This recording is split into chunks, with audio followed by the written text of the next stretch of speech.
There's so many favorite rooms, but I think the living room is probably our favorite room because you can sit in here and it's warm by the fire and you can look out and see the woods and the mountains in the distance and the sunset. And you feel like you're really separated from everybody else up in this private, gated, quiet community, but yet you can zip right down and be skiing at Vail. We maintain a trail right out the back of the house that you can just literally walk out behind the garage and up the hill through the property, and that accesses National Forest. It's about 1,000 vertical feet to get up there. It's a 2-mile loop, but at the top of that loop there's an old growth aspen forest, and it must have been some old loggers or foresters that cleared out a bit of a circle, and we call it the sanctuary because you're standing in the middle of a dense aspen area with a cleared out circle and mountains around you, and it's just very peaceful.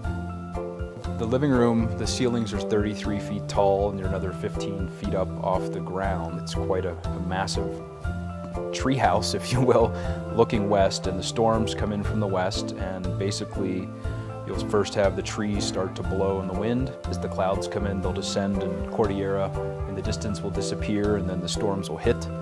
And it's quite amazing in the winter when you get a blizzard rolling in, or in the summer with a thunderstorm. In fact, you have the tunes going, the fire's on, the lights are dim, you're drinking your wine, and you wouldn't even know it's a blizzard outside. Then you open the door to check on the stakes, and, and boom, it hits you. We live in the forest or on the edge of it, and wilderness behind us, so you see everything from the small creatures. The long-tailed weasels are very cool. They'll come right up to you. You start to move up the food chain. Wild turkey, elk, abundant elk. We like to cook. It was one of the things that attracted us to the house, was having an area where you could enjoy cooking, spread out, and have an open space where the dining and kitchen are connected. So if you have guests over that you're entertaining, you can be cooking and your guests can be sitting at the bar, having appetizers, drinking wine, and be part of it rather than being hidden away in the kitchen. We redid all the appliances, the kitchen, put in the high-end 8-burner Viking stove, put in the Sub-Zero refrigerator, the dishwasher, and just really outfitted the kitchen. Summer, people say they come to this part of the world for the skiing in the winter and they stay for the summer. And it's an ideal climate. It's about 75 degrees is the daytime high. It gets down around 48 or 50 degrees at night, perfect for sleeping. No humidity, no bugs, no mosquitoes.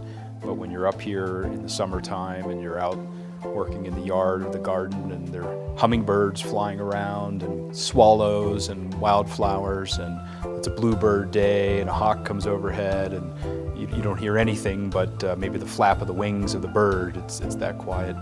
And just being in that type of nature setting, and then coming back into a rather luxurious house and entertain your guests, it's just really there's no one particular day that matches that, but that's most days in the summer.